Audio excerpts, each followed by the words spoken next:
Magandang araw po mga brad. Welcome po sa kitchen. Ito po nagluluto. Mga pwede iluto. Ganun. So ngayon, magluluto tayo ng ng pinakbet. Sa Ilocano, dinengdeng. Sa amin naman, tawag namin sa pinakbet, pakbet. Sa Pangasinan naman yan. Pangasinense. So ito yung mga natin na gamitin natin pang pinakbet. Saka lagyan natin ng baboy. Isa natin to. So yun, kuhain ko muna. Tara.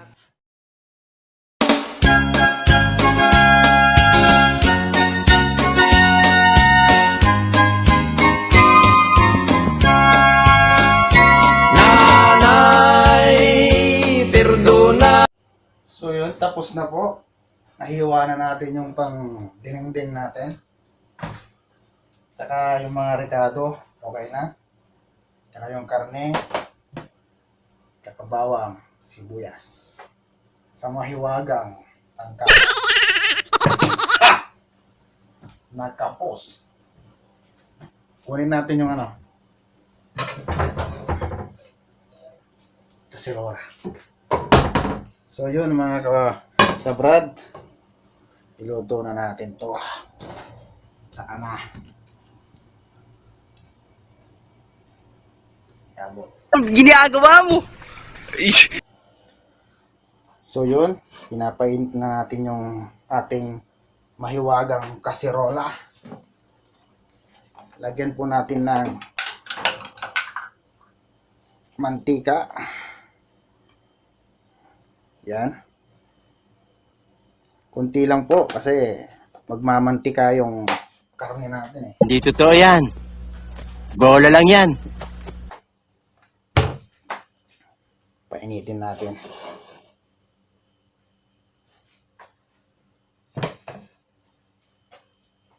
Lagyan natin yung bawang. Yun.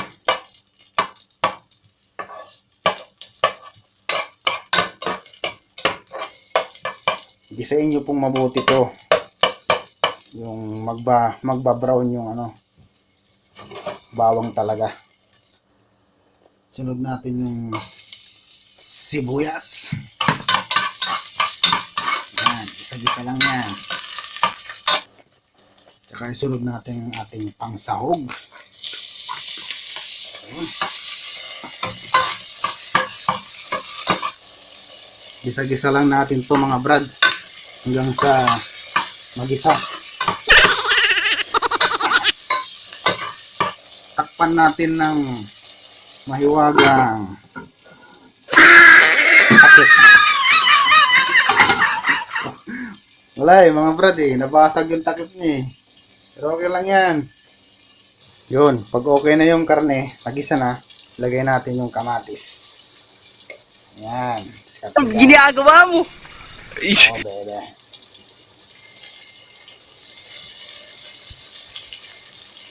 Nagpapasarap dyan yung style. Pag okay na, lagyan na natin to. Alam niyo mga brad, masarap talaga yung gulay pag ginigisa, lalo pag lalo pag may sahog na karne, ganon. Kasi lumalabas yung Hindi totoo yan. Bola lang yan. katas. Katas ng karne. Yan ang papasarap doon. Nga pala mga brad, mamaya pagkatapos natin kumain, pahinga ng konti tapos lakad-lakad tayo dun sa sa labas, sa turan. Para medyo binat-binat naman yung katawan natin. Kasi wala haba na ng lockdown dito. Wala nang magawa. Bawal naman kasi lumabas. Kaya yun. No choice, sumunod na lang po sa patakaran nila kasi tayo rin ang kawawa. Lagyan natin ng bagoong. Yan, gigisa rin niya yung bagoong para yung amoy talaga, amoy gisa. Yan, konti. Pag maamoy nyo na yung bagoong, mga brad, lagay nyo na yung ating gulay system. Yun.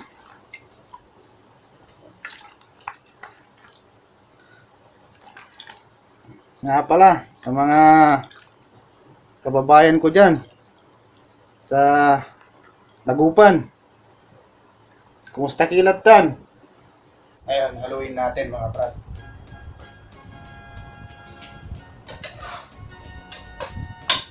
Halo lang.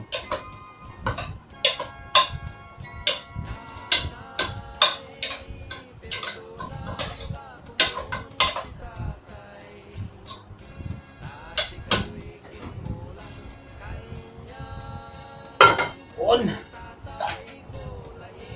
Sana po mga brad, supportan niyo po yung mga nilalabas po natin na video. Huwag niyo na rin kalimutan mag-like, share, subscribe. Pindutin na lang po yung notification bell para po ma-notify po kayo sa mga susunod naman natin mga video. Ngayon, tignan natin. Lagyan natin ng pampalasa. Alam nyo mga brad, pag maglalagay kayo ng mga pampalasa, yung konti lang, yung lang talaga. Kasi mas masarap talaga yung yung natural. Hindi totoo yan. Bola lang yan. Haluin natin ng konti.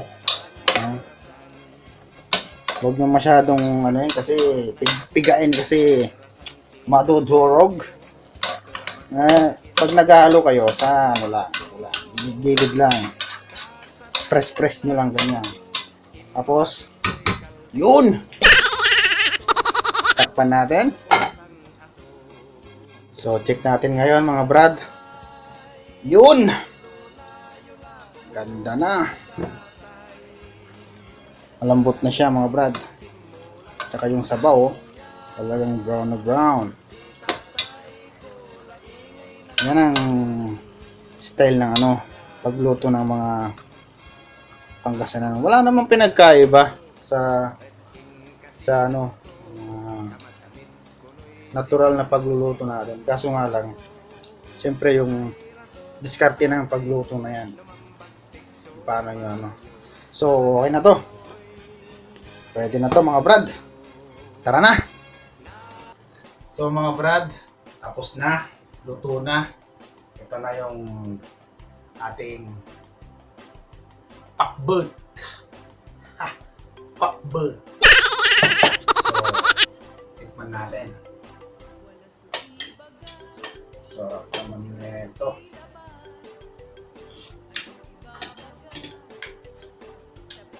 Hindi totoo yan. Bola lang yan. Naimas. Naimas ating ang dandangmat niya. Tabo na mayat eh. Ayos. Dapay kilaban eh. Napoy. Salamat po. Salamat sa panonood nyo. Sa mga kababayan ko dyan. Mantin eh. So yun. Paki-like, share, subscribe na lang po. At pakipindot na rin po yung notification bell para po ma-update kayo sa mga susunod natin video. Sige po, salamat. Manatang ko na to. Sarap dito yung may kamay. Yung kamay. Sige, salamat. Tapos labot!